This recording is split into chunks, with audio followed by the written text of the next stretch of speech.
সখাসনে কোলাকুলি রাখাল রাজে রে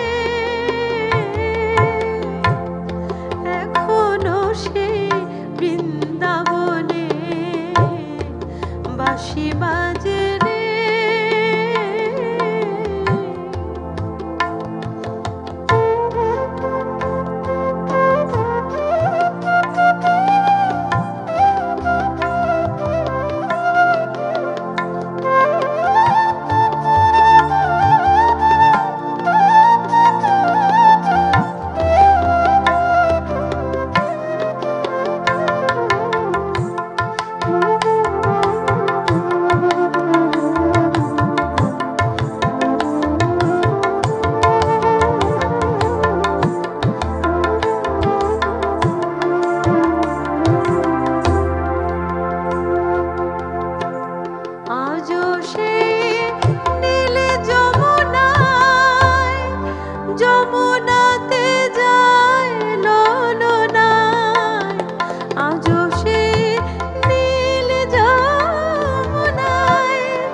যমুনাতে যায় ললনায় কৃষ্ণ আসে সেই ছলনায় কৃষ্ণ আসে সেই ছলনায় কদম তলে রে এখনো সেই বৃন্দাবনে বাঁশি বাজে রে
যাব আমি বৃন্দাবনে আশা ছিল মনে মনে যাব আমি বৃন্দাবনে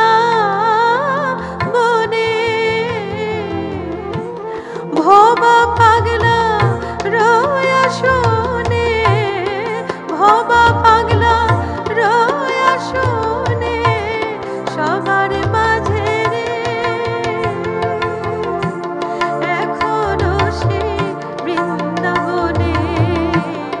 বাঁশি বাজে রে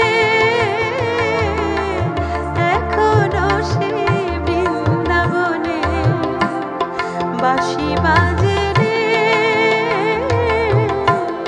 এখনো সে বৃন্দাবনে।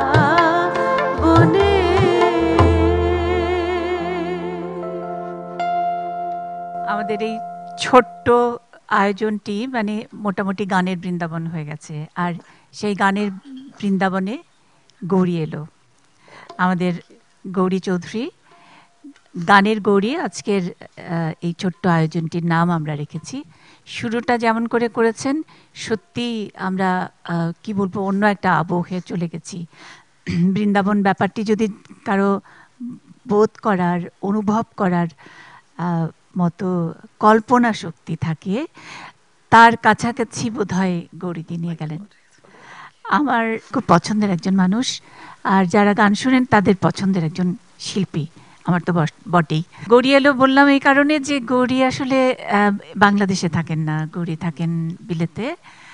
বাংলাদেশের মেয়ে, যে সময় আমরা বা বাংলাদেশের মানুষরা ঠিকঠাক করে রিয়ালিটি শো, চ্যানেল ইত্যাদি এগুলো দেখার সুযোগ হয়নি, সেই সময়ে বাংলাদেশের হয়ে তিনি সম্মান এনেছেন। জি টিভিতে প্রথম দিককার যে রিয়ালিটি শো, সেখানে গৌরীদি একটা সারেগামা ছিল, সারেগামাপাতে তিনি শ্রেষ্ঠ পুরস্কার পেয়েছেন। সেগুলো নয়, আসলে গৌরীদি আমাদের একটা, আমরা বলতে পারি এই বয়সী এই সময়ের একজন লেজেন্ডই বলা যায়। তাকে আমরা একটু ট্রিবিউট করতে চাই। যারা এই দেখছেন আর কি, দেখেন যে সব বড় বড় মানুষগুলো আমার ভাষায় সবাই আমার কাছে একদম লেজেন্ড হয়ে বেড়ে উঠছে। পিন্টু ঘোষের কথা নাম পরিচয় আর মানে আর নতুন করে বলতে হবে না। আমার কাছে আমার বলবো যে আমার স্টেটমেন্ট, এবং আমি তাকে মানে বিশ্বাস থেকে বলি, তিনি আমাদের একজন লেজেন্ড। আর সেই মানুষটি গৌরীদির কথা শুনে বলেছেন যে এরকম একটা ঘরোয়া আয়োজনে তিনি গৌরীদিকে ট্রিবিউট করবেন। আমি পিন্টুদাকে শ্রদ্ধা জানাই। শিল্পীর এই যে এই ব্যাপারটা, শিল্পীদের এই ব্যাপারটা নিয়ে অনেক সময় বাংলাদেশে কথা ওঠে। কেউ কারোর সাথে বাজায় না, কেউ কারোর সাথে গায় না, কেউ কাকে সুযোগ দেয় না, এরকম। কিন্তু আমি গর্বিত এরকম এতগুলো মানুষকে আমরা পাই, যাদের গানটা যত বড়, প্রাণটা তার চেয়ে আরও অনেক অনেক বেশি বড়, মনটা আরও অনেক বড়। এই প্রাণের মানুষ, মনের মানুষ, গানের মানুষগুলো সব একসাথে হচ্ছে গৌরীদিকে উপলক্ষ করে। আর পিছনে টুকটুক করে তবলা বাজাচ্ছে মিঠুন চক্র, তাকে সবাই চেনে সবাই। কিন্তু আমি একটু আজকে কৃতজ্ঞতাই জানাতে চাই মিঠুনের প্রতি। মিঠুন প্রথম আমাকে অনেক বছর ধরেই, 5-7 বছর আগে থেকেই আমাকে একটু গৌরীদির কথা একটু করে বলে আসছে যে উনি একজন গুণী শিল্পী, তুমি একটা কিছু করো। আসলে করার অত সুযোগ হয়নি, আর বাংলাদেশেও আসেন না দিদি। খুব ছোট্ট একটা হঠাৎ তার গৌরী এলো হলো, 6 দিনের জন্যে বাংলাদেশে এসছেন। তো এর মধ্যে আমরা পাকড়াও করেছি এই ঘরের একটা আয়োজনে, এবং ঘরের আয়োজনটা আর ঘরে রাখতে পারছি না। আপনাদের জন্য আমরা একটু আয়োজনটি রেকর্ড করেই চাইছি। এটা আমাদের গৌরীদির প্রতি একটা ট্রিবিউট বলা যায়, আমাদের সামর্থ্যের মধ্যে। এই সামর্থ্যের সঙ্গে হাতে হাত ধরেছেন নাদিম, এও একজন দারুণ কিবোর্ডিস্ট। আর পেছনে বাঁশিয়ালা আছে মামুনও, তো একেবারেই মাত করে দিয়েছে। যাই হোক, আমরা কথার ফাঁকে ফাঁকে, গানের ফাঁকে ফাঁকে গৌরীদির অনেক কথা শুনবো। পিন্টুদা, মিঠুন, নাদিম, এরাও নিশ্চয়ই তাদের কথা পারফরমেন্স কিছু একটা করবে। আমি গৌরীদি, তুমি একটু বলো যে। আমি প্রথমেই জাস্ট বলতে চাই যে তোমাকে এবং তোমার পুরো টিমকে, আমাকে আসলে তোমাদের পাশে বসিয়ে এরকম একটা অনুষ্ঠান করছে, এটা আমার জন্য অনেক বড় একটা পাওয়া। এটা অনেক বড় ব্যাপার আসলে। তুমি অনেক অনেক অনেক বড় কিছু ডিজার্ভ করো বাংলাদেশে। তোমার জন্য একটা বড় মঞ্চে একেবারে লাখো দর্শকের মধ্যে তোমার একটা অনুষ্ঠান হওয়া, সেটা তুমি ডিজার্ভ করো। তুমি সেই শিল্পীটা। এখানে যারা প্রোগ্রাম করেন বা আয়োজন করেন, তারা ওইভাবে গৌরীর খোঁজ রাখেন কিনা সেটাও একটা বড় কথা। আমাকে কেউ জানে না এখানে, কিন্তু ইউরোপ, আমেরিকা, কানাডা, রাইট, এসব জায়গায় সবাই আমাকে চেনে। ইউরোপ আমেরিকার কিছু তোমার চেনার ব্যাপারটা পিন্টুদা নিশ্চয়ই আমাদেরকে একটু টুক করে বলবে। আর আমি সৌভাগ্যবতী যে আজকে পিন্টুদার মতো একজন লেজেন্ড আমার সঙ্গে এসে বসছেন। তারপরে এই যে ওর সঙ্গে আমি 7 বছর ছিলেন না লন্ডনে? হ্যাঁ, 7 বছর এক নাগারে ওর সঙ্গে প্রোগ্রাম করেছি ঘরে বসে। আজকে মনে হচ্ছে যে আমরা আমার ভাষায় বসে করছি। তো আর মামুন ভাই, তারপরে নাদিম ভাই, আপনাদেরকে অসংখ্য ধন্যবাদ। ওনাদেরকে সবসময় টেলিভিশনে আমরা ওখানে দেখি। আমাদের এনটিভি আছে, চ্যানেল আই আছে, এটিএন বাংলা আছে। তো সবসময় ওগুলোতে আমরা প্রোগ্রাম করি। লন্ডনের শিল্পী, কিন্তু লন্ডনে আরেকটা জিনিস কি, প্রথমে একটা কথা বলতে চাই যে লন্ডনের শিল্পীদেরকে কখনো বাংলাদেশের কোনো অনুষ্ঠানে দেখানো হয় না। আমরা কিন্তু ওই টেলিভিশনগুলো কিন্তু আমরাই চালাই। ওখানে আমরা কোনো পয়সা নেই না, টাকা নেই না, কিছু নেই না, কিন্তু টেলিভিশনগুলো আমাদের দ্বারাই চলে। আচ্ছা দিদি, আমরা তোমার গল্প একটু শুনবো। আমরা বলছি যে ট্রিবিউট, তুমি তো গানের গৌরী। একেবারে ওই যে এর আগে তোমার একটা অনুষ্ঠান করতে গিয়ে তুমি ছোট্ট, মানে একেবারে 6 বছর বয়স থেকে বোধহয় গান করা শুরু করেছিল। আমার বাবার কাছে স্টেজে গান করো 6 বছর বয়স থেকে। হ্যাঁ, আমি খেলাঘর করতাম, খেলাঘর খেলাঘর আসর, ছাতক কনকচাপা খেলাঘর আসর। সেখান থেকেই আসলে আমার শুরু গানের শুরু, আমার বাবার কাছে প্রথম গান শিখি। তুমি আমরা জুমে যে অনুষ্ঠানটা করেছিলাম তখন তুমি একটু মনে করতে পারছিলে যে কি জানি একটা খেলাঘরের অনুষ্ঠানে হুট করে একটা মানে 2-3 লাইন তুমি করেছিলে। হ্যাঁ, আমার বোন আসলে খেলা করে যেত, তো সে আমাকে নিয়ে যেত সব সময়। হ্যাঁ, প্রথমে তোমাকে তারপরে মঞ্চে আমাকে তুলে বলল দিল, একটা গান করো, আমার বোন যে গান করতো, তো তখন আমি পুরো গানটা করে দিলাম। মনে তারপর আছে? থেকে হ্যাঁ মনে আছে? দেখি ছোটবেলার গানটা পারো কিনা। এমন মানব জমি রইল পতি আবাদ করলে ফলতো সোনা মনে রে কৃষি কাজ জানো না মনে রে কৃষি কাজ জানো না।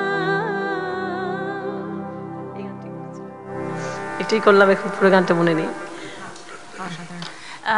তারপরে শিক্ষা, তোমার গানের গুরু আর কে কে, মানে খেলাঘরের কথাই আগে বলবো, যে যারা আমাকে সাহস জুগিয়েছে, আমাকে স্টেজে তুলেছে যারা নিয়ে, তখন আমি কারো কাছে শিখতাম না। আমাদের ছাতক খেলাঘরের আমাদের কেতকীরঞ্জন আচার্য, আমরা ফুলদা বলতাম ওনাকে, সামাদ ভাই, শৈলেন্দ্র কুমার দাস, এই 3 জন মানুষ, কারণ আমার বড় ভাই ছিল না তখন, ওনারা নিয়ে নিয়ে আমাকে স্টেজে তুলে টেবিলের উপর বসিয়ে আমাকে গান করাতো। তো তাদের কথা কখনো আমি আসলে তারপরে তুমি কিরণ সুধা চক্রবর্তী, তারপরে আমার বাবা বিজয়লক্ষ্মী আমাকে তালুকদার, টিচার রেখে দেন, কিরণ সুধা, শ্রদ্ধেয় কিরণ সুধা চক্রবর্তী, তারপরে হচ্ছেন বিজয়লক্ষ্মী তালুকদার, তারপরে আমি উস্তাদ রামখানে দাস, ওনার কাছে গান শিখি। রুদ্রেশ্বর রায় এবং রুদ্রেশ্বর রায় কাছে গান শিখে, তারপর আমার দাদা হিমাংশু, তারপর লন্ডনে এইটি যখন আমি গল্পটা শুনবো, সাধের লাউ গানটা যায়, সেই গল্পটাও নিশ্চয়ই বলবে তুমি। হ্যাঁ, তারপরে আমি লন্ডনে যখন চলে আসি, লন্ডনে চলে আসার পরেই আমি আসলে দাদার কাছে গান শিখি। তারপরে উস্তাদ ফিদা সব ধরনের গান করি আমি, সব ধরনের, মানে শুরুটা কিভাবে, মানে তুমি একটু আগে বলছিলে যে বাংলাদেশে এই ছোট্ট মানে একেবারে ঝটিকা সফরে তারপরেও একটা ছাতকে একটা গানের অনুষ্ঠানে এসেছো। এটা আসলে গোবিন্দগঞ্জ কলেজের 50th অ্যানিভার্সারি উপলক্ষে ওনারা অনুষ্ঠান করছিলেন। তো আমাকে এখানকার আমাদের ছাতক দুয়ারার সংসদ সদস্য হচ্ছেন, ওনার নাম হচ্ছে মুজিবুর রহমান মানিক ভাই, আমাকে ফোন করলেন যে তোমাকে আমরা আনতে চাই, তুমি রেডি থাকো।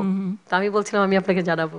তো আমি তারপর আমি যে প্রসঙ্গটা বলছিলাম যে এখন এই ধরনের অনুষ্ঠানগুলোতে, স্টেজ পারফরমেন্স গুলোতে যেরকম গান হয়, এটা তো তুমি মানে তুমি পারফর্ম করেছো, আবার দেখেও এসছো, মানে তুমি কিছুটা অবাকও হয়েছো। হ্যাঁ, আমার ভয় লাগছিল।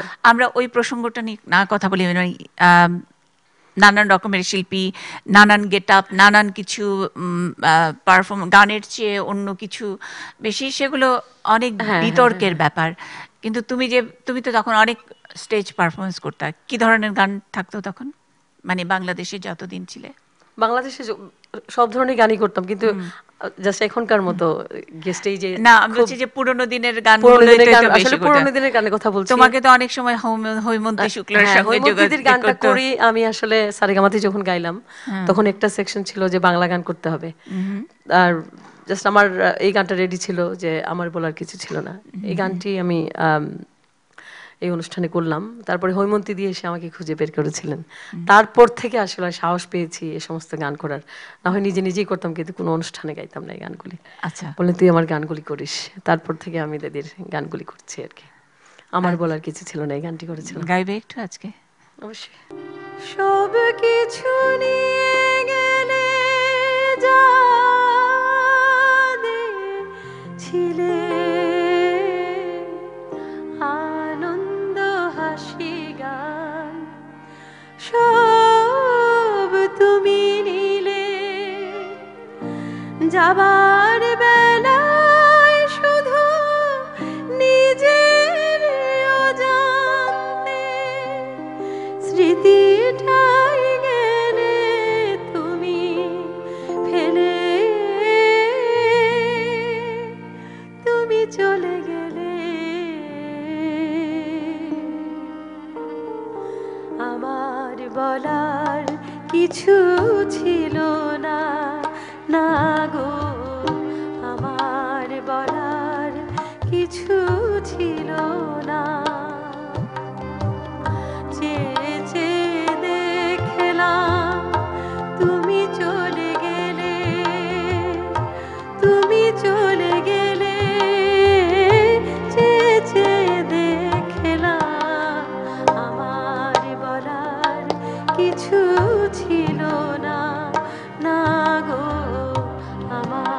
বলার কিছু ছিল না।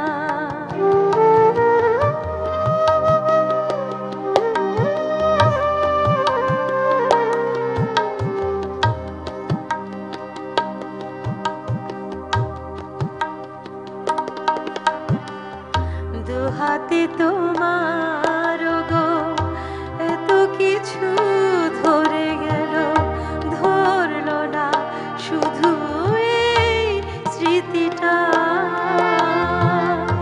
রয়ে গেল সেদিন, রয়ে গেল সেদিনে প্রথম দেখার সেই তিথিটা। কোথা থেকে কখন যে কি হয়ে গেল, সাজানো ফুলের বনে ঝড় বয়ে গেল।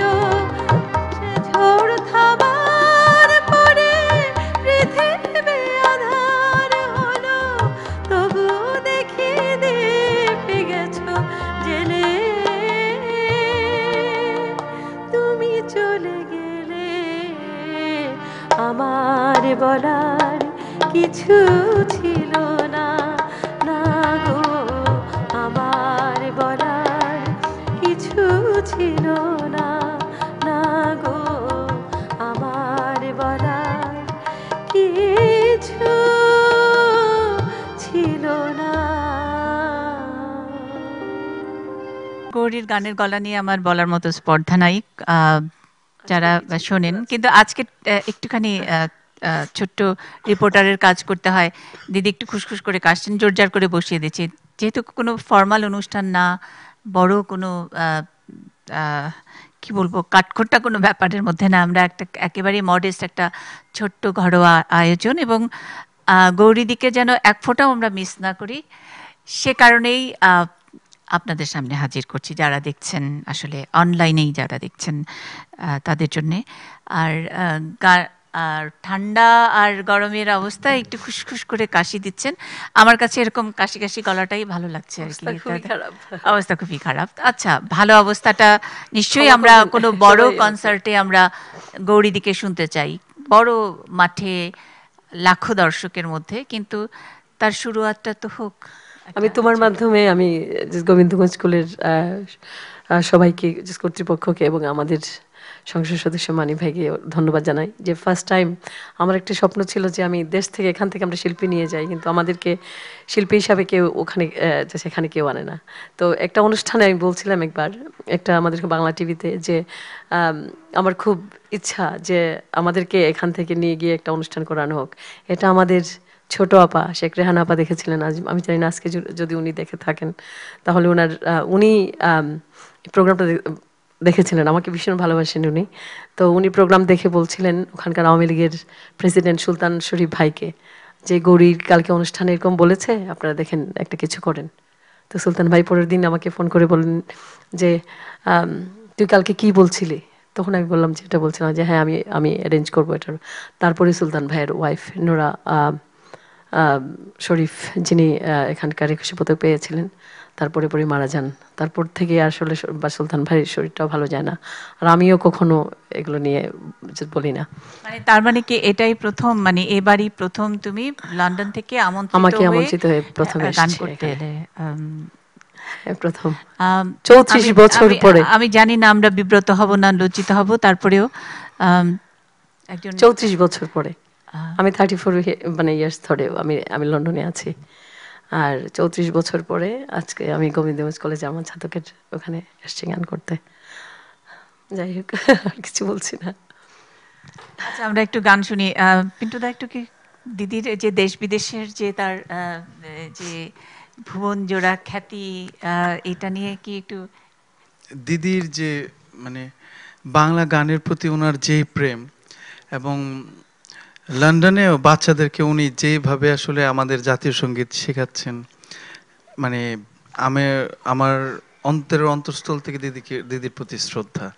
কারণ সাধারণত শিল্পীরা অনেক অভিমানী হয়ে থাকে, যে ভাবে যে দেশ আমাকে ওভাবে আসলে চিন্তা করে নাই, আমি এত কেন চিন্তা করব। কিন্তু দিদি সেই জায়গা থেকে একদমই চিন্তা করেন নাই। সারাক্ষণ এই মানুষটা বাংলা গান, বাংলা লোকসঙ্গীত এবং শাস্ত্রীয় সঙ্গীতকে কিভাবে আসলে সব ধারায় নিয়ে যাওয়া যায়, এবং এত ডাউন টু আর্থ একজন আদর্শ শিল্পী মন কিরকম হওয়া উচিত, একজন মানুষ হিসেবে কেমন হওয়া উচিত, দিদির অ্যাক্টিভিটি দেখলে আসলে বোঝা যায়। এবং আমি খুবই আমরা সবাই আজকে যারা দিদির সাথে অ্যাকম্পানি করতেছি, আমরা সবাই খুবই ভাগ্যবান যে আজকে দিদির সাথে আমাদের একটা অসম্ভব সুন্দর একটা স্মৃতি, একটা সন্ধ্যা এটা কাটাবো। এটা সত্যি জীবনের জন্য অনেক বড় একটা পাওয়া। থ্যাংক ইউ মনিদি, তোমাকেও ভাই বন্ধু, মানে একটা অসাধারণ একটা মুহূর্ত আসলে আমাদেরকে দেওয়া। এর চাইতে বেশি কিছু বলার আমার নেই আসলে। মানে এই ছোট্ট আয়োজনটিরই নাম করেছি গানের গৌরী। আসলে যেটা পিন্টু ঘোষ বলছিলেন যে এই যে ডাউন টু আর্থ, আসলে গৌরীরা বোধহয় এরকমই হয় না, আমি জানি না চারিদিকেই কিরকম, সবকিছু কিরকম। সবকিছু করে গানের যে দশভুজা সুরের যেই যদি 10টা দিক থাকে, সবগুলো সব আয়ত্ত নিয়েও কিভাবে মানুষের কাছাকাছি, দেশের কাছাকাছি, সমাজসেবার সঙ্গে থাকা যায়, সেটা আমাদের গৌরী দিয়ে আসলে তার এই সারল্য দিয়ে, তার ভালোবাসা দিয়ে করেছে। আর মিঠুন তো গৌরীদির সঙ্গেই অনেকদিন একসঙ্গে 6 বছর একসঙ্গে ওখানে কাজ করেছে। মিঠুন কি কিছু একটু গৌরীদিকে নিয়ে বলবে? আজকের এই বিকেলটা আমার জন্য সবাই তো বলছে যে আমরা খুব লাকি এবং এটা ওটা, তার জন্য আসলে সত্যি আমরা লাকি, কিন্তু আমার জন্য আজকে এখানে থাকাটা কর্তব্য। কারণ এটা আমার নিজের কাছে কর্তব্য, আমার জীবনের কাছে কর্তব্য। কারণ আমি যখন লন্ডনে যাই তখন আমি ছোট্ট একটা ছেলে, মাত্র এ লেভেলস করে আমি লন্ডনে যাই, তখন লতে পড়তে যাই 2006-এ। 2006-এর কোনো একটা অনুষ্ঠানে আলতাফ আলী পার্কে একটা অনুষ্ঠানে আমি সেই ছোট্ট ছেলে, আমি গেলাম ওখানে, অনেকের সাথে বাজাচ্ছিলাম, বাজাতে একজনের সাথে বাজালাম। বাজানোর পরে তিনি আমাকে বললো, তুমি কোত্থেকে আসছো? তো আমি বললাম বাংলাদেশ থেকে, এখানে পড়তে এসছি। বলছে তুমি আমার সাথে দেখা করো। তো কোথায় আসবো? বললো তুমি এই জায়গা চেনো? আমি বললাম হ্যাঁ। বললো আসো। তো আমি গেলাম নর্মালি, কারণ তখন আমার খুবই ডেফিনেটলি আমি কিছুই চিনি না, তখন আমার ওই দেশে কোনো আত্মীয় নেই, কেউ নেই, আমি একা। তো আমি যখন গেলাম তখন আমার মনে আছে দুর্গাপূজার কিছুদিন আগে, তো দুর্গাপূজার সনাতন ওখানে সনাতন অনেক বড় একটা সংঘই আছে, আমাদের অ্যাসোসিয়েশন আছে ওখানে, এখন আমাদের বলি, ওটার কারণও আছে, আমি বলছি ওটার কারণ। তো আমাকে তখন বললো, তখন ওখান থেকে বেরিয়ে এলো লাল শাড়ি পরা একটা উনি দিদি, আমি প্রণাম করতে গেলাম, আমাকে বললো প্রথম কথা, তুমি খাইছো নিকিতা? আমি বললাম না। তো আমি বললাম যে না খেয়েছি। ও দেশ থেকে আইসো, কোন জায়গায় থাকো? আমি বললাম আচ্ছা তুমি আমার বাসায় আসো। আমি বাসায় গেলাম, তারপর থেকে ওই যে বাসায় গেলাম, আসলে আমি লন্ডনের মায়ের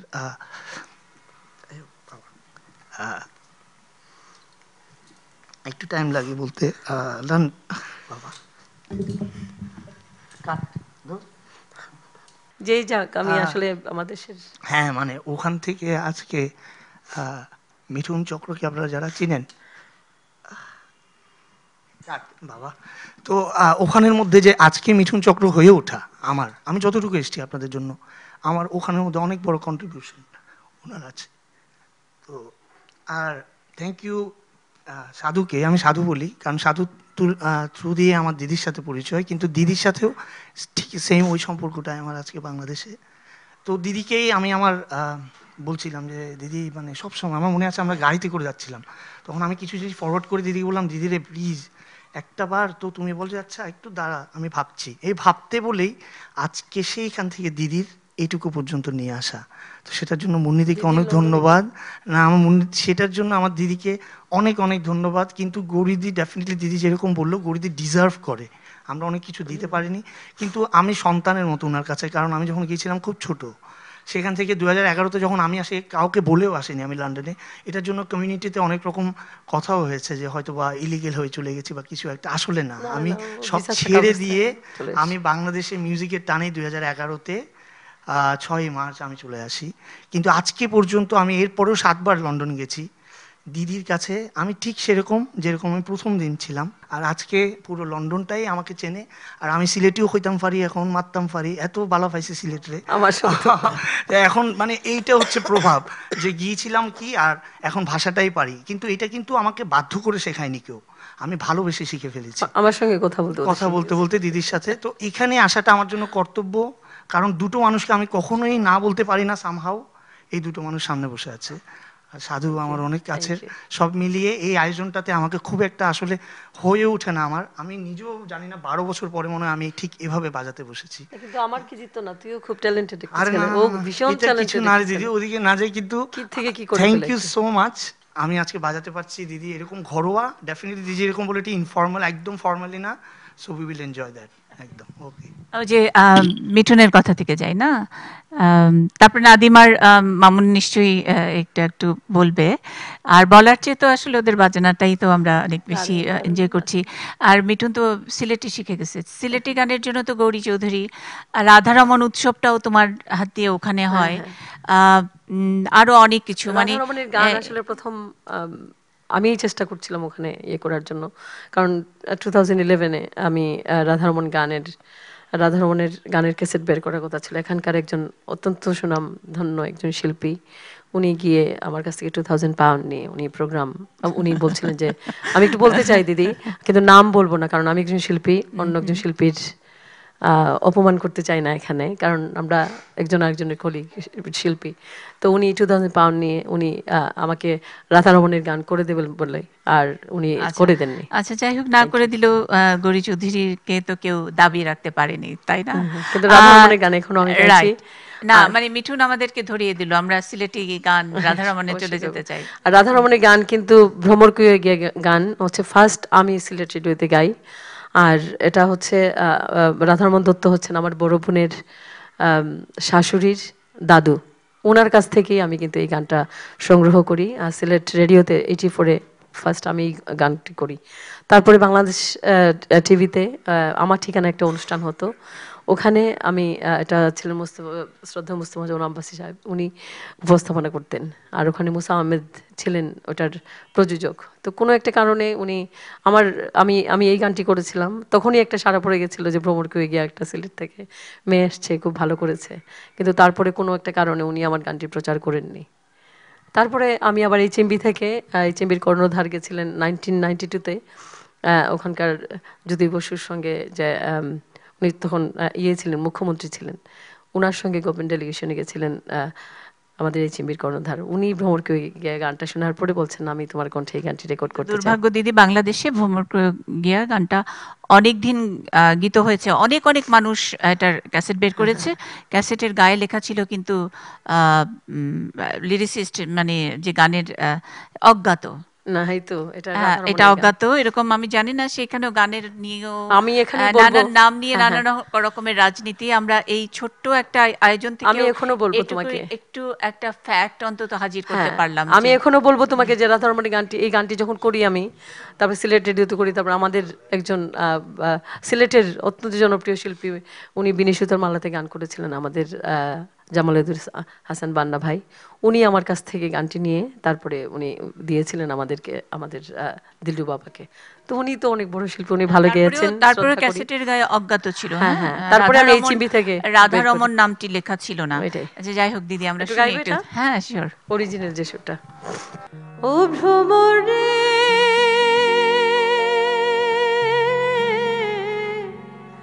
কইও কইও কইও রে ভ্রমর কৃষ্ণ রে বুঝাইয়া,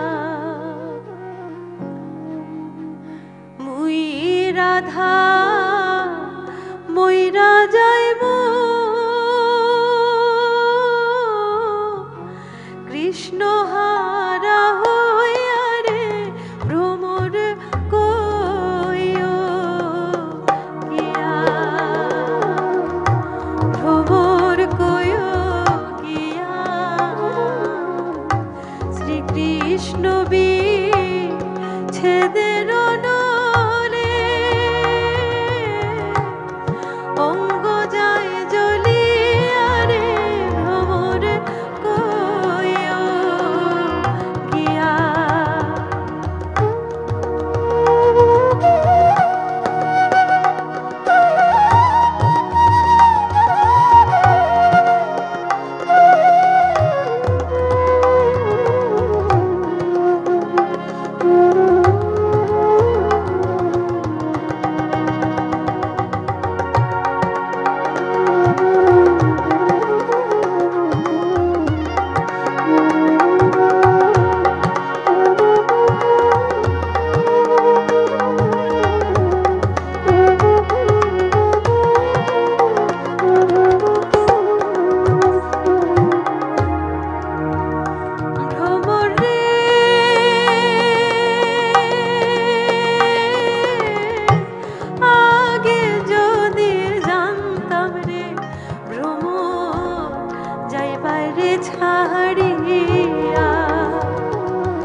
আসো দুই ভাগ করে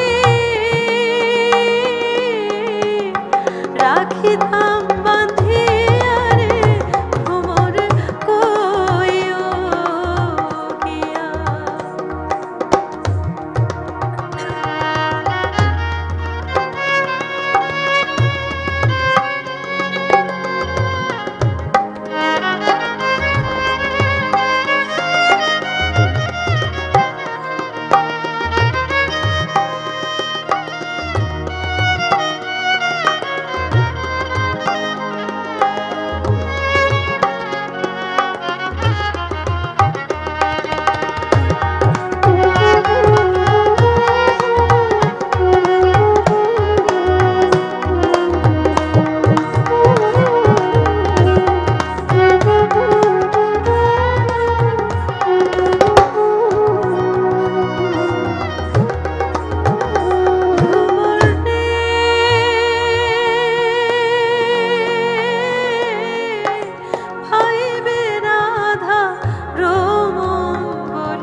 ছিল মনের আগুন,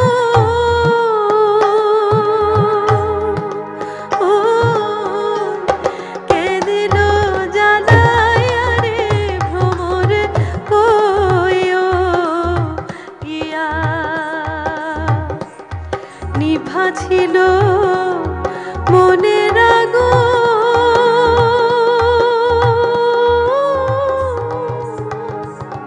কে দিল জ্বালাইয়া রে ভ্রমর কইও গিয়া।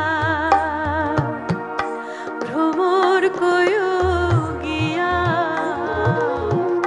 শ্রীকৃষ্ণ বিচ্ছেদের নলে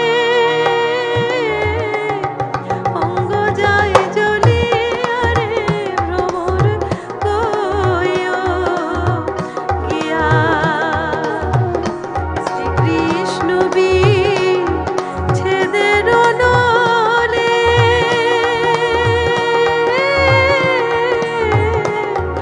অঙ্গ যায় জ্বলিয়া রে ভ্রমর কইও গিয়া।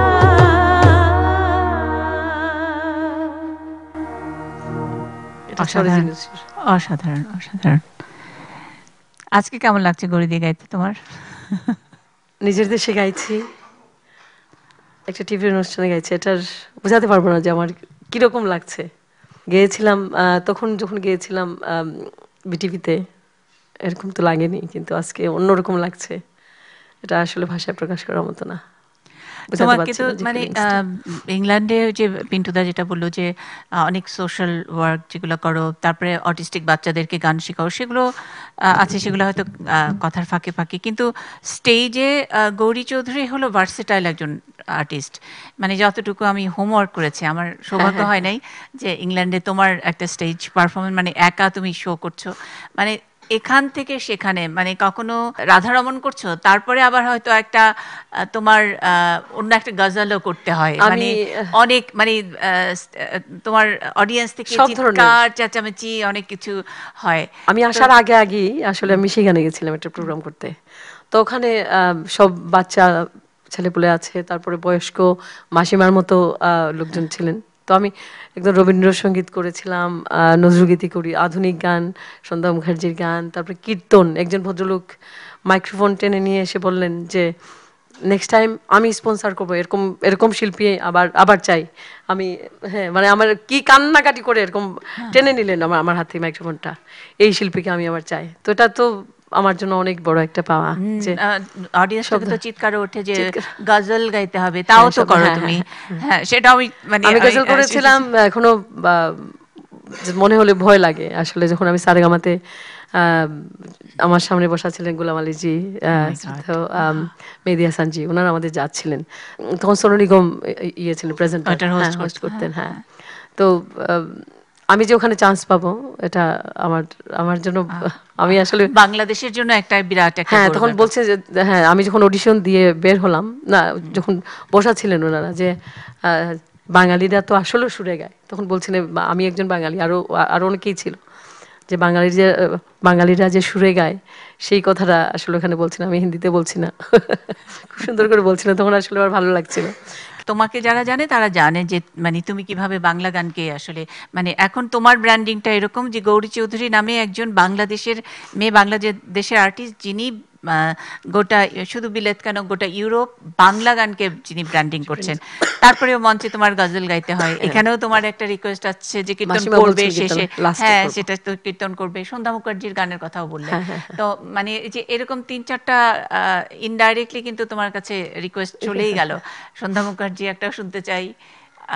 আমার কপাল কখনো খারাপ। যদি মনে হয় যে একটু 1-2 লাইন মানে গোলাম আলীর সঙ্গে ওনার সামনে বসে যেই গানটা করেছিলে সেটাও যদি একটু আমাদেরকে, মানে আমরা এটা আমাদের আসলে আর্কাইভের জন্য রাখতে চাই যে গৌরীদির এই ভার্সেটাইলের এই ব্যাপারটা।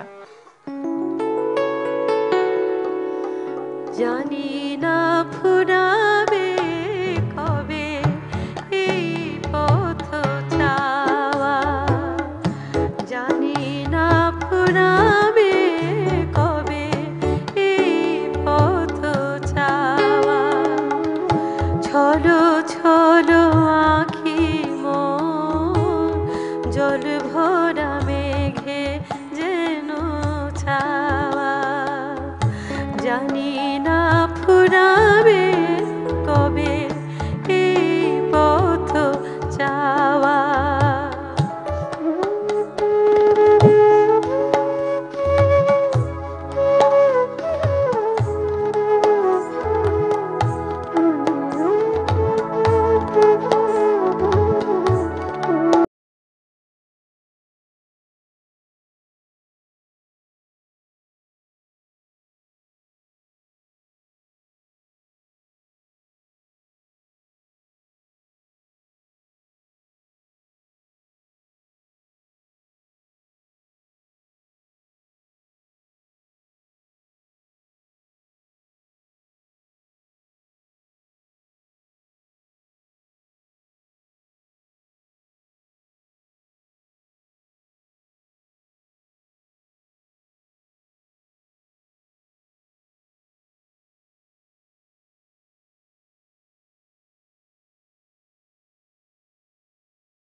পথ চাওয়া,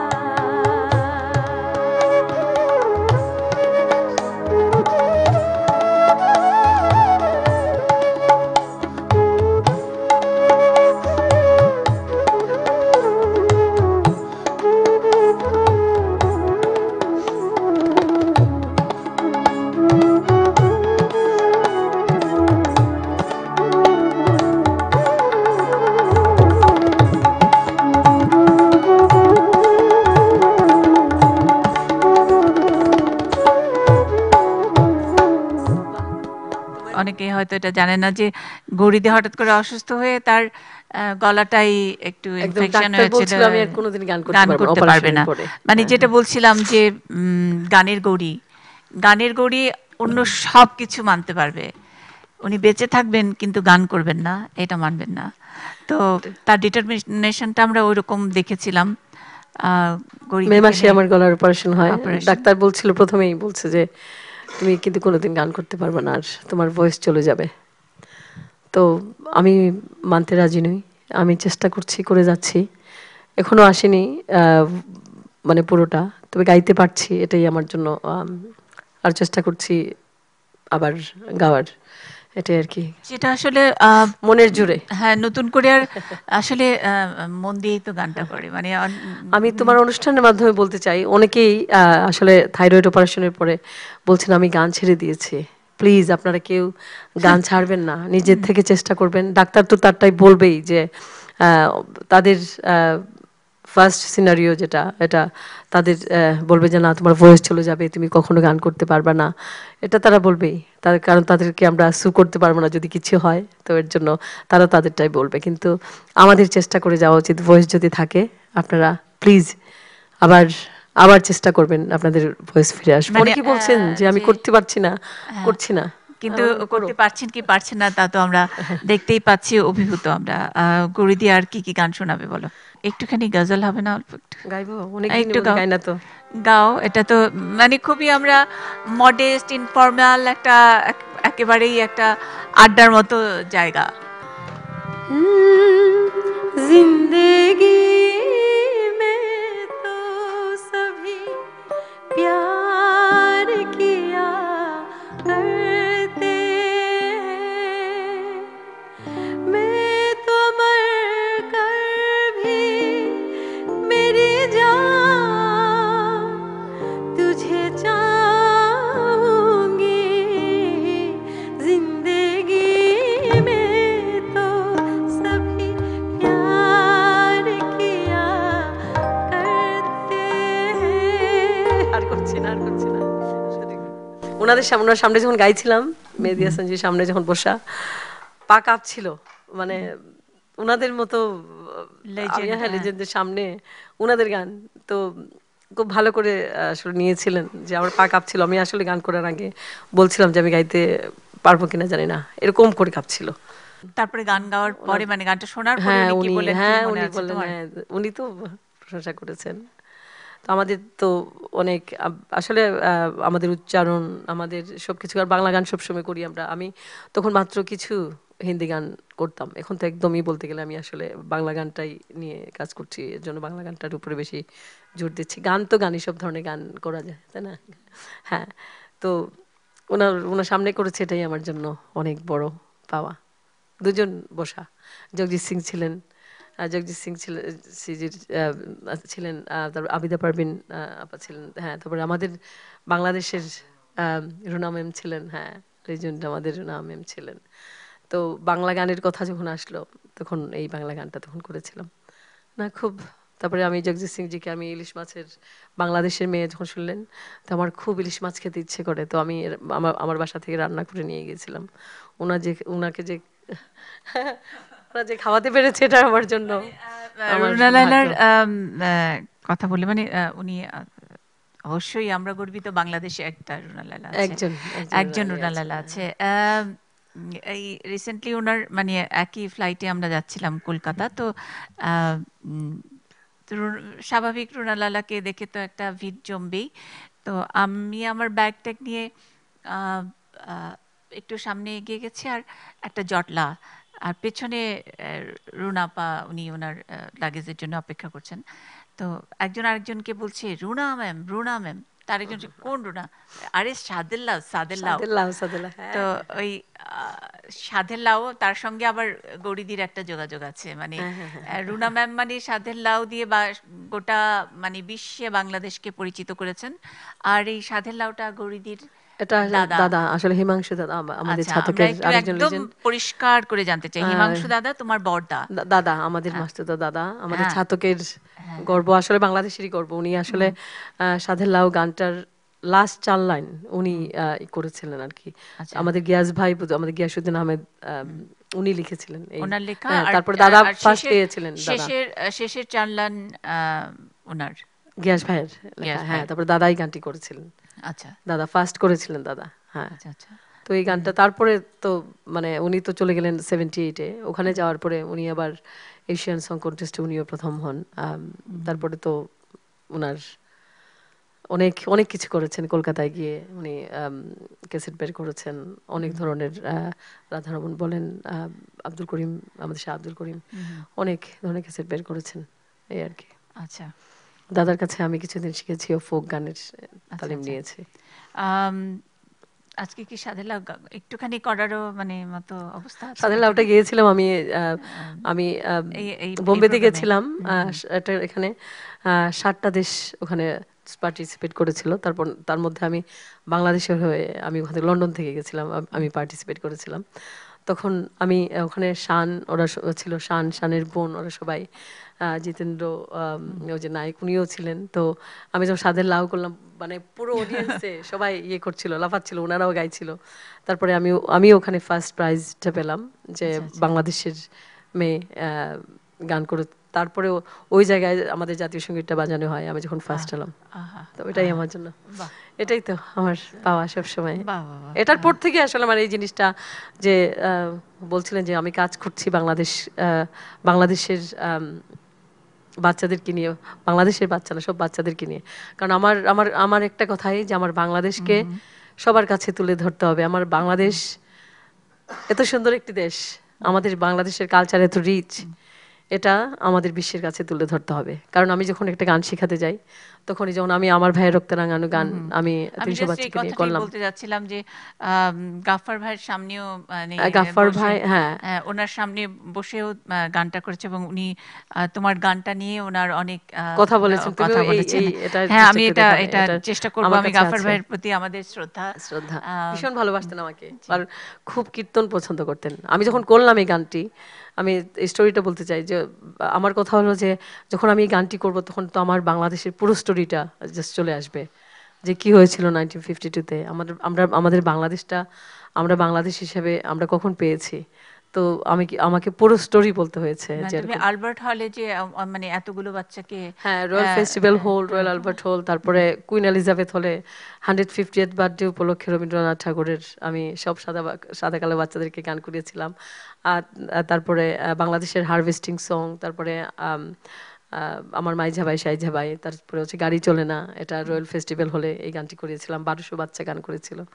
তো সব সাদা কালো বাচ্চারা সব এবার সাদা কালো অলিম্পিকেরও একটা ইয়ে হ্যাঁ করেছিলে হ্যাঁ, তুমি। ওখানেও করেছিলাম হ্যাঁ, যে বাংলা গান। অলিম্পিকের ওটা আমরা যখন তোমার অনুষ্ঠানটা করেছি তখন এটা তখনও রিলিজ হয় নাই। হ্যাঁ, তুমি হ্যাঁ, একটুখানি গল্পটা বলেছিলে, কিন্তু একটু কি গানের মুখটা শুনবো যে সব ভাষা সব মানুষ মিলিয়ে যে এটা অংশটুকু ভুলে তোমার গেলাম তো। কাছে এটা বাচ্চারা করেছিল, আমি গিয়ে সব আচ্ছা, টিচারদেরকে তোমার শিখিয়েছি প্রথম। তোমার হ্যাঁ, হ্যাঁ, ইয়ে মানে হ্যাঁ, যে হ্যাঁ, ইয়ে হ্যাঁ, করা আমার ছিল, আমার ডিরেকশন কম্পোজিশন, হ্যাঁ, হ্যাঁ, কম্পোজিশনে ছিল। সব গুজরাটি, বাঙালি, পাঞ্জাবি, ইংলিশ, তারপরে সব দেশের ইয়ে নিয়ে আর কি, ওখানে সব ধরনের ইয়ে নিয়ে তোমার করেছিলাম। তোমার হ্যাঁ, কম্পোজিশনটা হ্যাঁ, ছিল। হ্যাঁ, হ্যাঁ। অলিম্পিকে তাহলে গিয়েছে অলিম্পিক স্টেডিয়ামে মানে এটা আমাদের হয়েছিল। গৌরী চৌধুরীর কম্পোজ করা ওই জিনিস অলিম্পিকে পারফর্ম করেছে, বাচ্চারা হ্যাঁ, করেছে, বাচ্চারা যেটার করেছে। কম্পোজিশনটা এখানে 600 বাচ্চা perform করেছে। অসাধারণ অসাধারণ। হ্যাটস অফ, তোমার প্রতি অনেক অনেক শ্রদ্ধা। আর সাদেলাও গাওয়ার আগে আরো দু একটা যদি একটু একটু করে আর আমার তোমার আমাদেরকে। কাছে একটা রিকোয়েস্ট থাকবে যে অবশ্যই আমার বল। এই গানটি করার পরে যে গাফফার ভাইয়ের গানটি করার পরে গাফফার ভাই উনি ভিডিও মেসেজ পাঠিয়েছিলেন আমাকে। এই ভিডিও মেসেজটা তোমাকে আমি ওকে দেবো, ওকে এটা তুমি ওকে, প্রচার ঠিক করবে। আছে, আমি এটাতে হ্যাঁ, নিশ্চয়ই ভিডিও উনি মেসেজ খুশি হয়ে উনি ভিডিও মেসেজ পাঠিয়েছিলেন। আচ্ছা, কি আমরা বলেছিলেন? অবশ্যই আমরা গৌরীদের এই অনুরোধটা রাখবো। এই ভিডিওতে, এই প্রোগ্রামটিতেই আমরা গাফার চৌধুরী সেই অংশটুকু আপনাদের জন্য তুলে ধরছি গৌরীদের জন্য। গৌরীদি গাফার ভাইকে ট্রিবিউট করে একটা গান করতে পারো বা অন্য সবাইকে। গাফফার ভাই আসলে সব ধরনের গান পছন্দ করতেন, তবে রাধা রমণের আরেকটি গান করছি। ওকে ওকে। বিনোদিনী গো তো বৃন্দাবন কারে দিয়ে যাবি, ও তোর বৃন্দাবন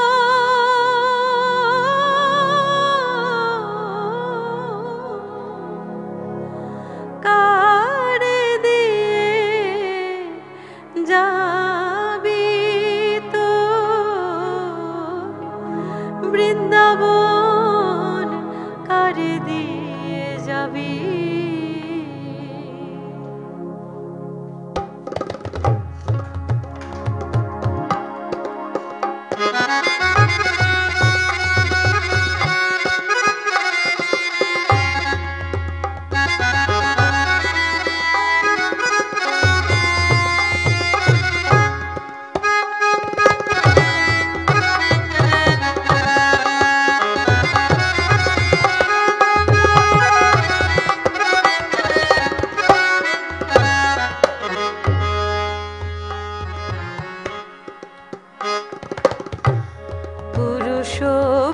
মোরার জাতি কান্দিলে কি হবে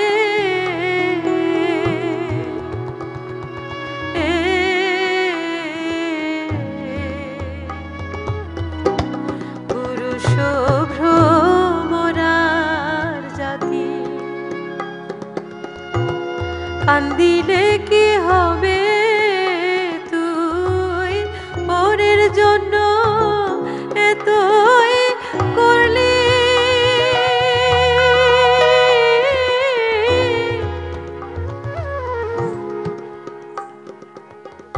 পরে কি দাম দেবে গো রাধে তো বৃন্দাবন তারে দিয়ে যাবি বিনোদিনী গো তো বৃন্দাবন তারে দিয়ে যাবি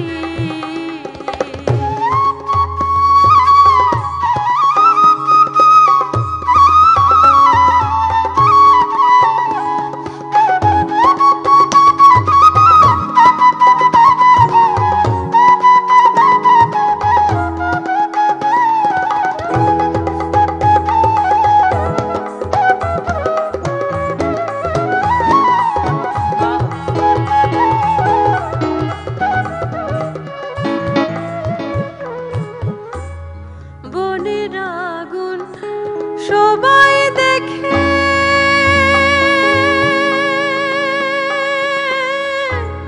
মনের আগুন কেউ না দেখে গো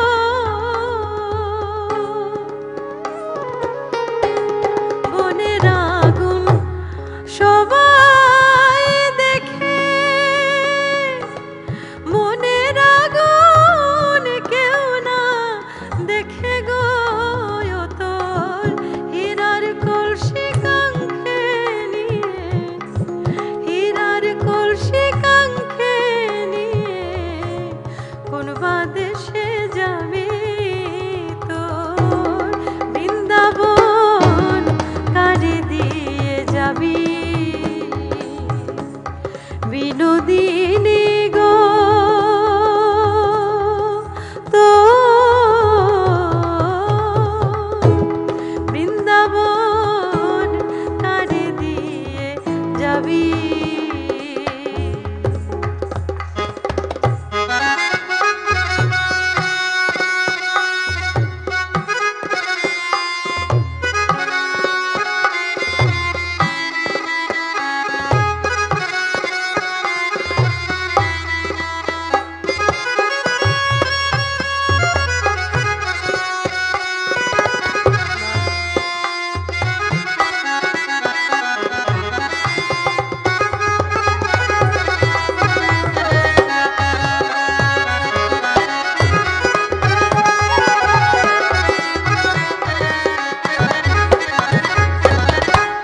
ভাইবে রাধা রমন বলে শোনো রে কালিয়া ভাইবে রাধা রমন বলে শোনো রে কালিয়া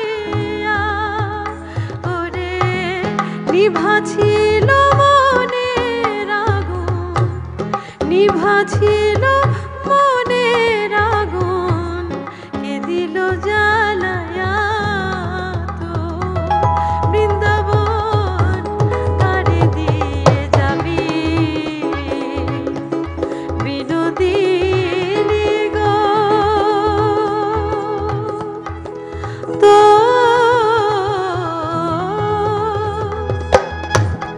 বৃন্দাবন তারে দিয়ে যাবি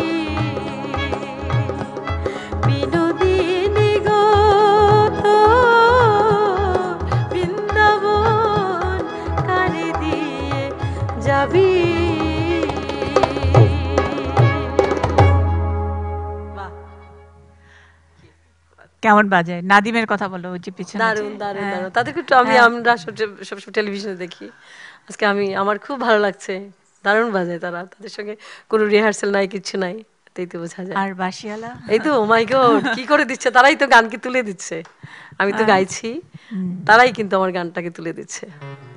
ওই আমি হৃদয় দিয়া রাখিব তোমারে রে বন্ধু, রাখিব তোমারে, ওই রে থাকো বন্ধু হিয়া, আরো মাঝারে।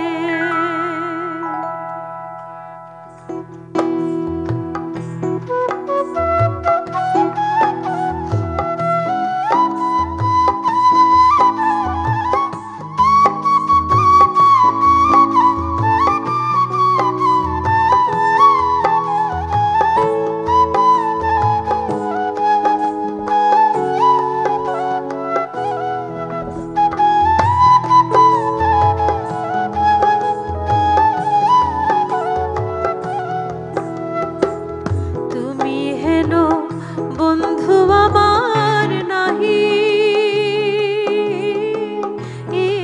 গো সংসারে, হায় তুমি হেন বন্ধু আমার নাহি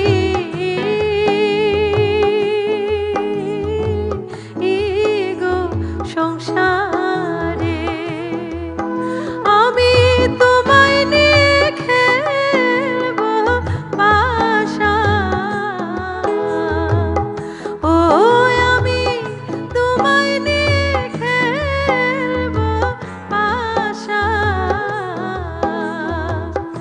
অন্তরে বাহিরে রে বন্ধু, অন্তরে বাহিরে, অন্তরে বাহিরে রে বন্ধু, অন্তরে বাহিরে থাকো বন্ধু হিয়া, আরো মাঝারে, তুমি থাকো বন্ধু হিয়া, আরো মাঝারে।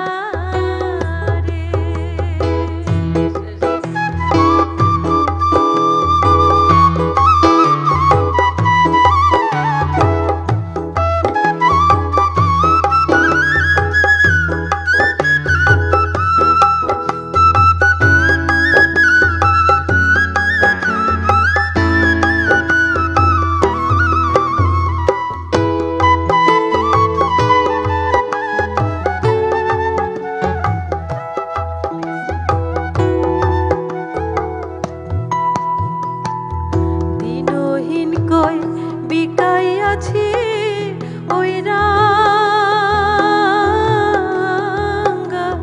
চরণে, হায় দিনহীন কই বিকাইয়াছি ওই রাঙা চরণে, আমি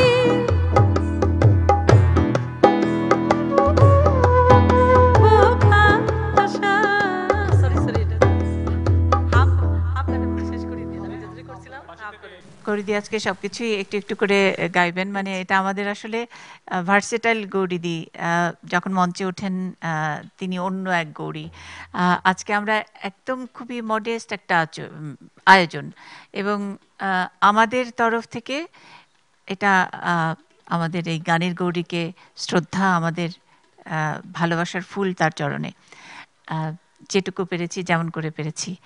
গৌরীদিও তার আজকের যেই অবস্থা, গলার যে অবস্থা, তারপরেও তার সকল গানের যে মহাজনরা যারা আছেন, তাদের সকলের প্রতি একটু একটু করে শ্রদ্ধা জানাচ্ছেন আমাদের এই ছোট্ট আয়োজনের মধ্যে। এখনকার আমি দূরবীন শাহ, আমাদের ছাতকের দূরবীন শাহর গান সবাই জানেন তো, মারিয়া ভুজঙ্গতীর। এই গানটির সুরকার কিন্তু আমাদের শ্রদ্ধেয় হিমাংশু গোস্বামী, দাদা হিমাংশু গোস্বামী। নির্জন ও যমুনার কোলে গানটির সুরকার হচ্ছেন আমাদের শ্রদ্ধেয় হিমাংশু গোস্বামী। কখনো কেউ এই কথাগুলো বলে না। বিদেশে আছেন তো, বিদেশে যারা থাকেন তাদেরকে সবসময় আলাদা করে রাখেন সবাই। মারিয়া ভুজঙ্গতীর কোলে যা করিল চৌচি, এমন শিকারিতে মারিল গো। ওরে বিষ্মা খায়াদের মুখে মারিল তীর আমার বুকে। হায়রে দেহ থইয়া প্রাণটি লইয়া যা, আমার অন্তরায় আমার কলিজায়, আমার অন্তরায় আমার কলিজায়।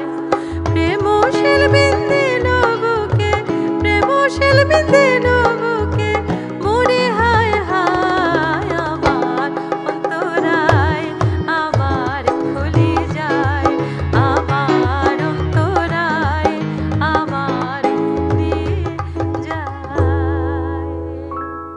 এবারে শানুষা একজন আছেন, আরেকজন গীতিকবি, একজন মরমী কবি। এই গানটা আমি 92-তে HMB থেকে করেছিলাম, ভ্রমণ কবি গিয়া গান। আর এটা একসঙ্গে সেলিম ভাই ফোন করে, আমাদের সেলিম চৌধুরী, হ্যাঁ, উনি আমাকে ফোন করে বলছিলেন, গৌরী তোমার এই গানটা কি আমি আবার রেকর্ড করতে পারি? কতটুকু ভদ্র একজন আর্টিস্ট হলে এভাবে, আমার মতো একজন শিল্পী, ছোট অন্য কোনো একজন শিল্পীকে উনি আবার জিজ্ঞেস করেছেন তোমার গানটা কি আমি করতে পারি, তো উনি করেছেন এই গানটি। তারপরে এটাই আমাদের গৌরী, শ্রদ্ধেয় আমাদের, এটাই আমাদের সেলিম গৌরী ভাই। দি আসলে, যে পিন্টুদা যেটা বললেন যে এমন মাটির কাছাকাছি, এমন ডাউন টু আর্থ, এরকম একজন বড় মাপের আর্টিস্ট।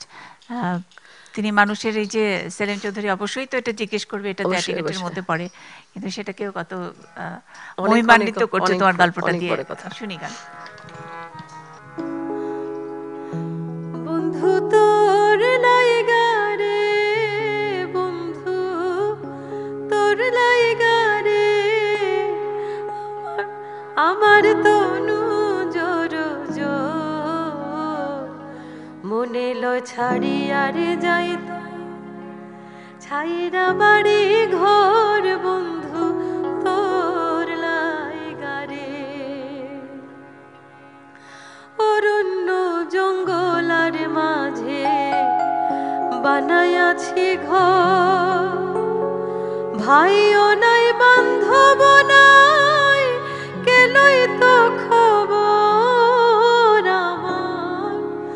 ভাইও নাই বান্ধব নাই, কেলই খবর, বন্ধু তোর লাইগা রে, বন্ধু তোর লাইগা রে, আমার তনু জোর জোর, মনে ল ছাড়িয়া রে যাইতাম, থুইয়া বাড়ি ঘর, বন্ধু তোর লাইগা রে।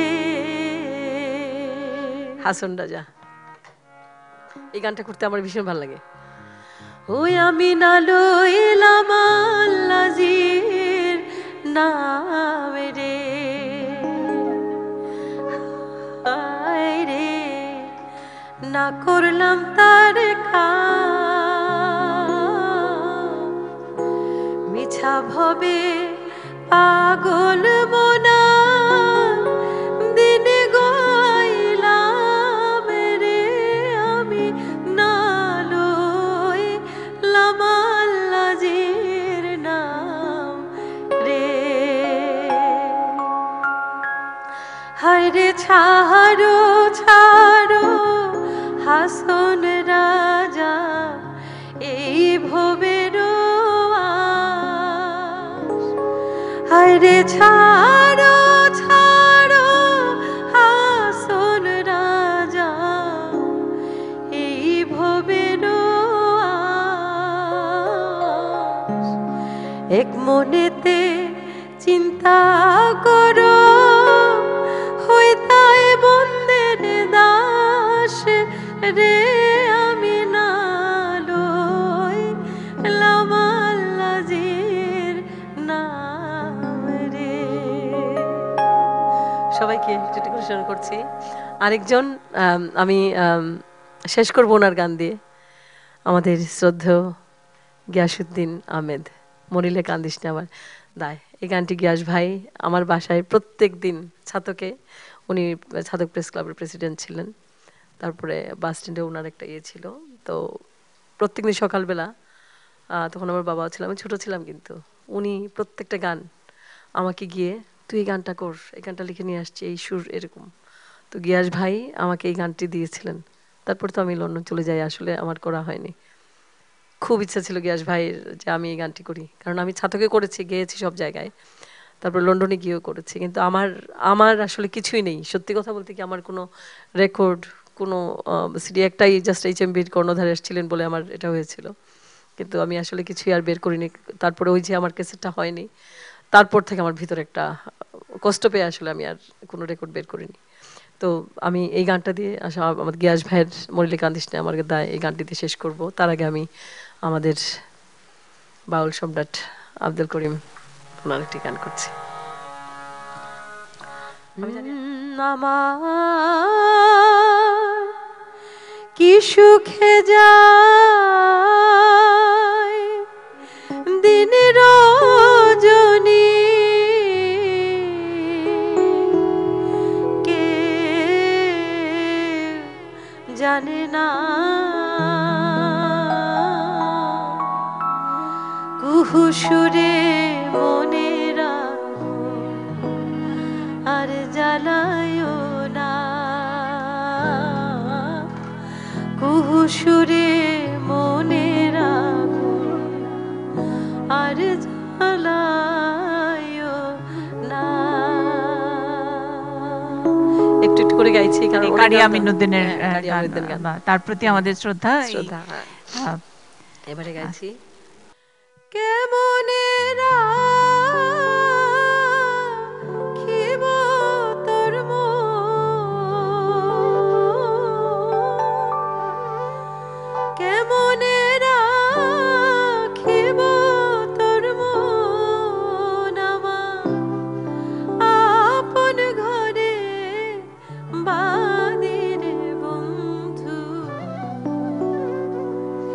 ছেড়ে যাইবা যদি কেন পিরিতি বারাইলা রে বন্ধু, ছেড়ে যাইবা যদি কেন পিরিতি বারাইলা রে বন্ধু, ছেড়ে যাইবা যদি।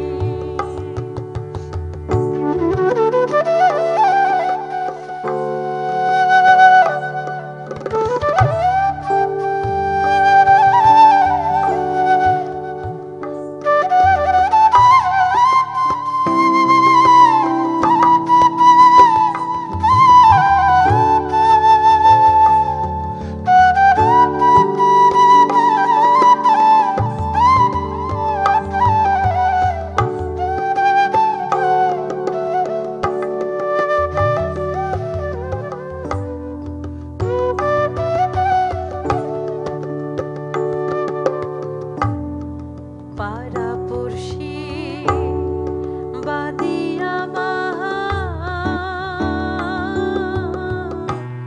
বাদি কাল নদী, পাড়াপড়শি বাদিয়া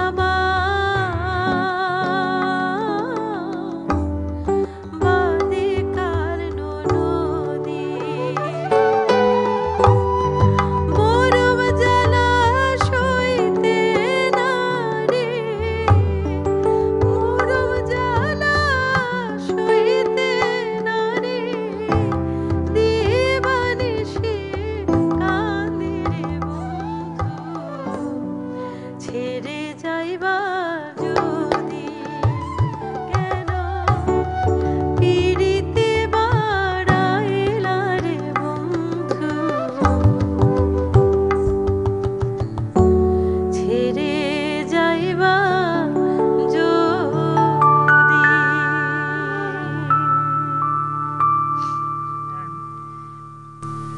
আসলে গৌরীদিকে ছাড়তে ইচ্ছা করছে না, যে কেন তোমার আবার লন্ডনে ফিরতে হবে, এবারে গিয়াস ভাইয়ের last গানটা। বাংলাদেশেই থাকো।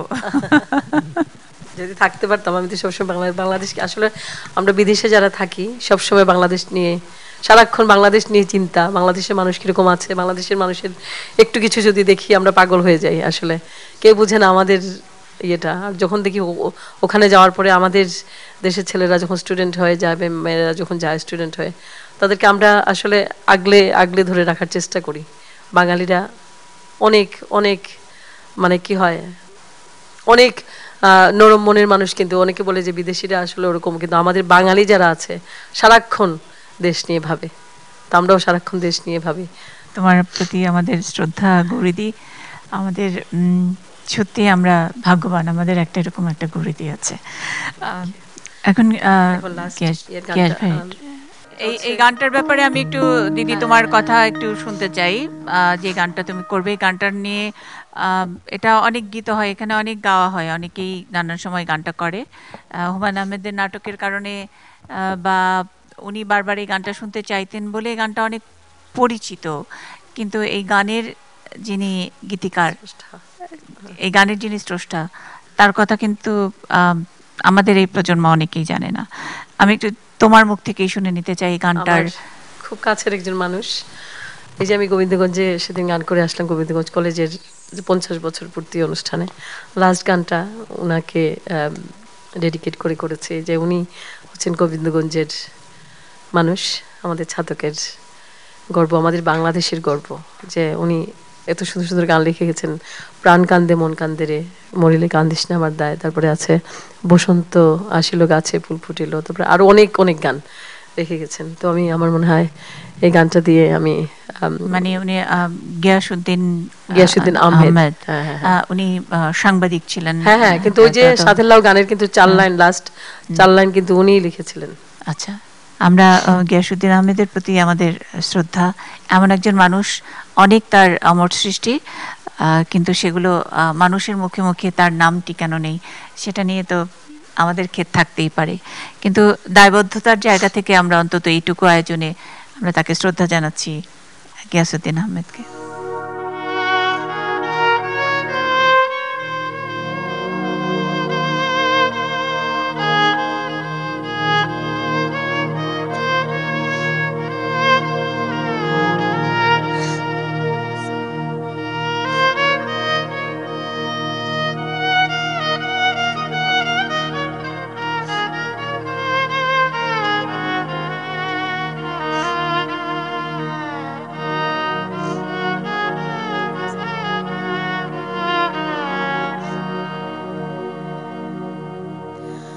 মরিলে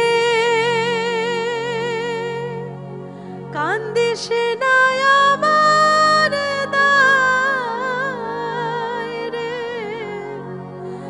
জাদুধর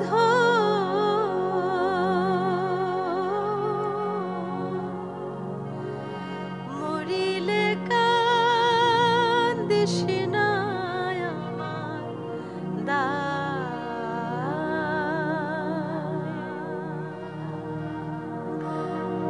মরিলে কান্দিস না আমার দায় রে, জাদুধর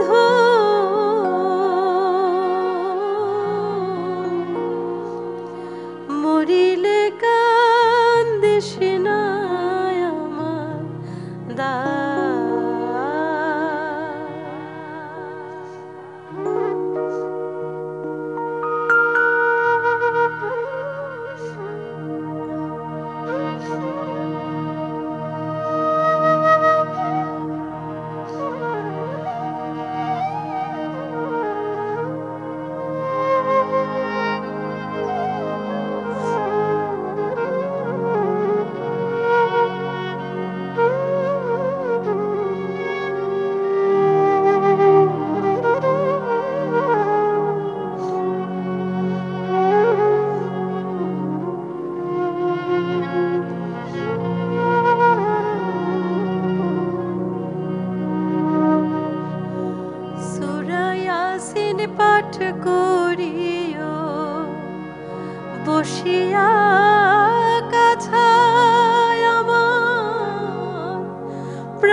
পাঠ করিও বসিয়া কাছায় আমার প্রাণ যাবার বেলায়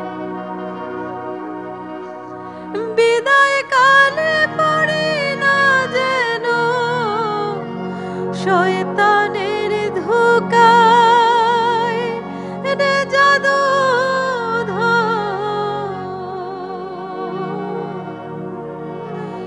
মরিলে কান্দিস না আমার দায় মরিলে কান্দিস না আমার দায় রে জাদুধর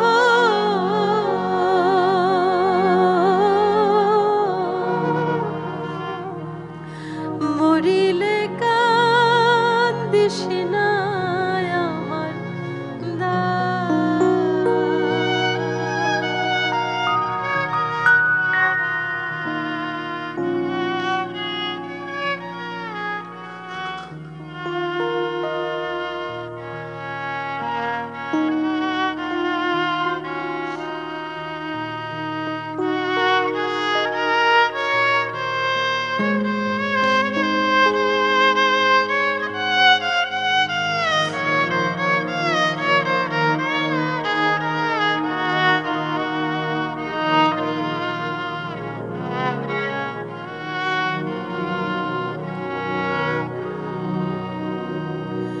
বুক বান্ধিয়া কাছে বইস গোসল করাইবা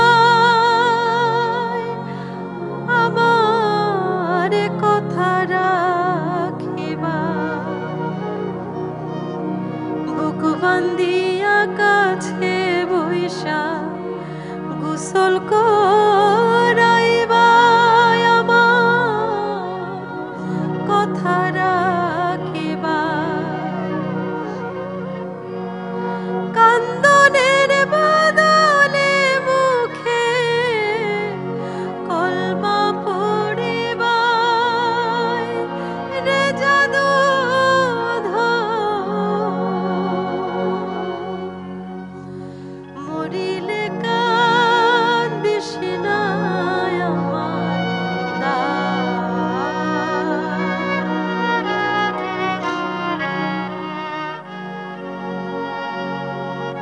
মরিলে কান্দিস না আমার দায় রে জাদুধর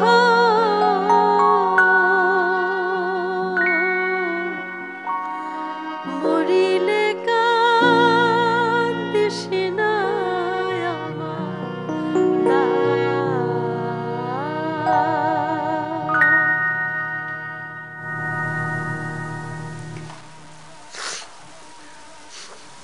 তারপর আর কোনো কথা থাকে না আসলে।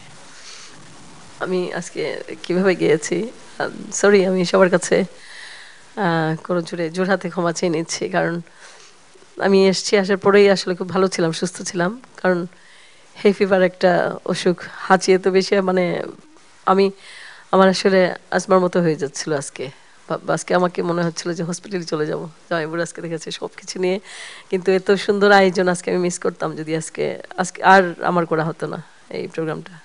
আমি লাকি যে এত ভালো ভালো আমার এই যে ওনাদের সঙ্গে বসে আমি গান করছি, এটা আমার জন্য অনেক বড় পাওয়া। আর যারা ক্যামেরাতে আছেন, যারা পেছনে আছেন, এটা তো অনেক বড় কাজ, অনেকক্ষণ ধরে সাউন্ডে আছেন, তাদেরকে আমার কৃতজ্ঞতা, অনেকক্ষণ ধরে কষ্ট করে আমার সঙ্গে থাকার জন্য। আমি জানি আপনারা অনেক ভালো ভালো শিল্পীদের গান বসে রেকর্ড করেন, কিন্তু আমি ঠিক সেরকম গাইতে পারিনি, আমি তার জন্য ক্ষমা চেয়েছি। আমরা শেষ করি, আমরা তোমাকে আবারও ধন্যবাদ জানাই, তুমি যা করেছো আজকে, এভাবে যে করবে আমি চিন্তাই করতে পারিনি। এটা আমি বলবো যে আমি খুবই ব্লেসড যে আমি গৌরীদিকে জানি। আমি আবারও পিন্টু দা সবার প্রতি আমার কৃতজ্ঞতা। আমরা গৌরীদিকে একটু ট্রিবিউট দিতে চেয়েছি যে ওই তো মরলে পরে অনেকে কান্নাকাটি করে, কিন্তু জীবদ্দশায় মানুষটাকে যে আমরা কত ভালোবাসি সেটা যার যার সামর্থ্য থেকে যেটুকু আমরা প্রকাশ করতে পেরেছি। ইউ ডিজার্ভ মোর দেন, মানে এটা কিছুই না তোমার জন্য, কিন্তু এটা আমাদের একটা শান্তির জন্য। আমি বিনিময় কিছু চাই না আসলে, আমি কাজ করে যাচ্ছি, কাজ করতে চাই। আমরা আজকে সবাই তোমার জন্য একটা উইশ রাখছি যে আমাদের এই গৌরীদি যেন ক্লাসিক্যাল ফেস্টিভ্যাল যেরকম হয়, ফোক ফেস্টিভ্যাল যেমন করে হয়, যত বড় মঞ্চ, যত মানুষ, ওরকম একটি মঞ্চে যেন আমাদের গৌরী চৌধুরী অন্তত গান শোনাতে পারেন অনেক অনেক মানুষের কাছে, আবারও সেই আমাদের গানের গৌরীকে আমরা ওইভাবে দেখতে পারি। এই ছোট্ট আয়োজনটি থাকলো আমাদের আর্কাইভের জন্য। শেষ করব, আর শেষে বাংলাদেশ আসে আমি মাইমার জন্য একটা কীর্তনের জাস্ট কয়েকটি লাইন করছি। আচ্ছা, আর বাংলাদেশের আমি তো সব জায়গায় গান করি, ইউরোপে, আমি একটু বলি না, এটা আমাদের একদম ঘরে ঘরে বসা আয়োজন। আমার মা পাশে সামনে বসে গান শুনছেন গৌরীদির, আর আমরা যারা এখানে বসে একটু ফর্মালি হয়তো কথা বলছি অথবা ইনফর্মালি, আমাদের আসলে ভালোবাসারই প্রকাশ। পিন্টুদা শোনা মাত্র বলেছেন যে গৌরীদিকে নিয়ে ঘরের একটা আসর হলেও আমি থাকবো।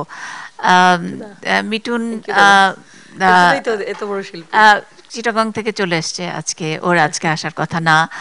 নাদিম কে ফোন করা মাত্র বলেছে যে আচ্ছা আমি গৌরীদিকে চিনি না, আচ্ছা দিদি তো নিশ্চয়ই, মুন্নিদি তো নিশ্চয়ই কারো না কারো এমন কাউকেই দেখাবেন।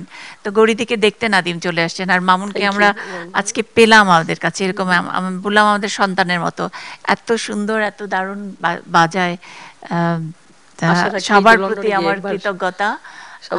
গৌরীতে তোমাকে আর বলে শেষ করতে পারবো না আমি কি পেয়েছি, কি পেলাম আজকে।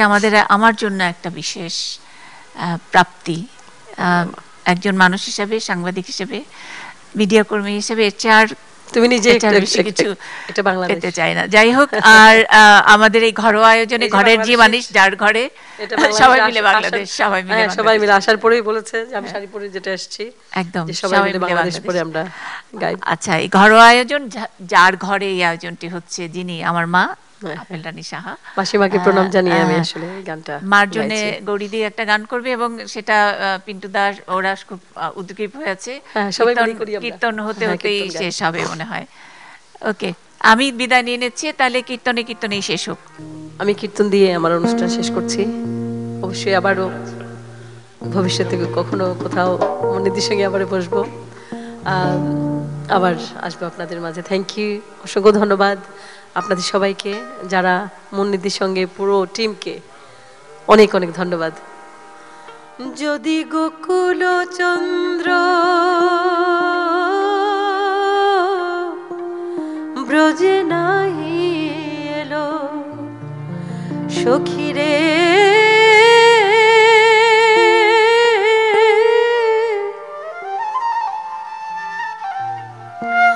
জীবন আমার বিফলে গেল, জীবন আমার বিফলে গেল, শ্যামে কেন সই, শ্যামে কেন সই বিরূপ হলো, জীবন আমার বিফলে গেল, শ্যামে কেন সই বিরূপ হলো, জীবন আমার বিফলে গেল।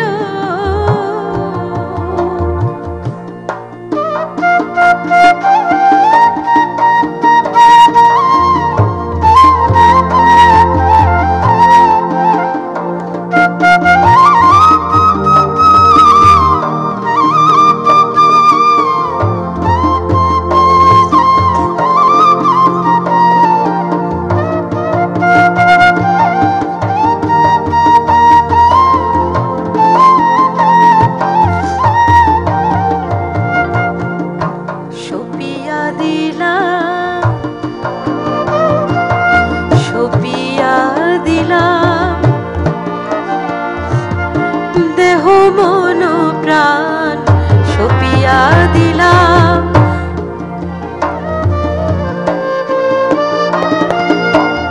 আমার বলতে কিছু রাখি নাই, দেহ মন প্রাণ সপিয়া দিলাম, আমার বলতে কিছু রাখি নাই, দেহ মন প্রাণ সপিয়া দিলাম। গোবিন্দায় নমো বলে দেহ মন প্রাণ সপিয়া দিলাম, গঙ্গা জল তুলসী দিয়ে দেহ মন প্রাণ সপিয়া দিলাম। বৃন্দাবন ছেড়ে আমি কোনোদিনও যাব না, সখী রে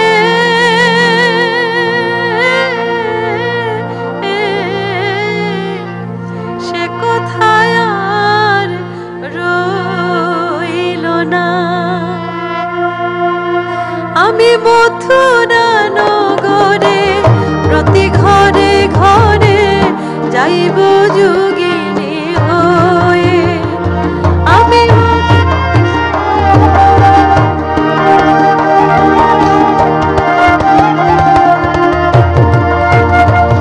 আমি মথুরা নগরে প্রতি ঘরে ঘরে যাইব যোগিনী হয়ে। যদি মিলাই বিধি মম গুণ নিধি, আনিব অঞ্চলে বাঁধি, তারে আনিব অঞ্চলে বাঁধি, তারে আনিব অঞ্চলে বাঁধি, বেঁধে আনিব, বেঁধে আনিব, ওরে আমার অঞ্চল দিয়ে বেঁধে আনিব।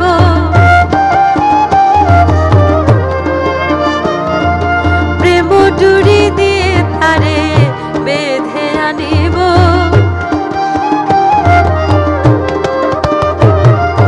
প্রেম ডুরি দিয়ে তারে বেঁধে আনিব।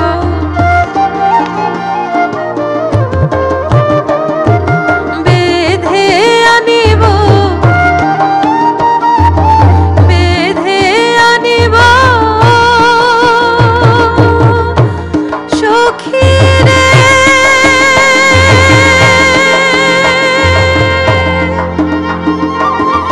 সখী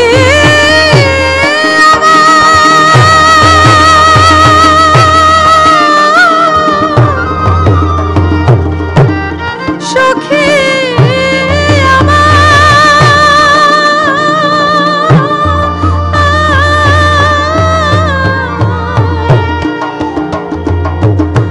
সখী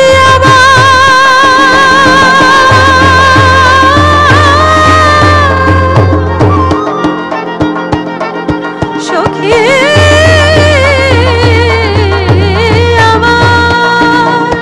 বেঁধে আনিব, বেঁধে আনিব, আমার অঞ্চল দিয়ে বেঁধে আনিব। আরে প্রেম ডোর দিয়ে তারে বেঁধে আনিব, আমার অঞ্চল দিয়ে বেঁধে আনিব। আমি মথুরা নগরে প্রতি ঘরে ঘরে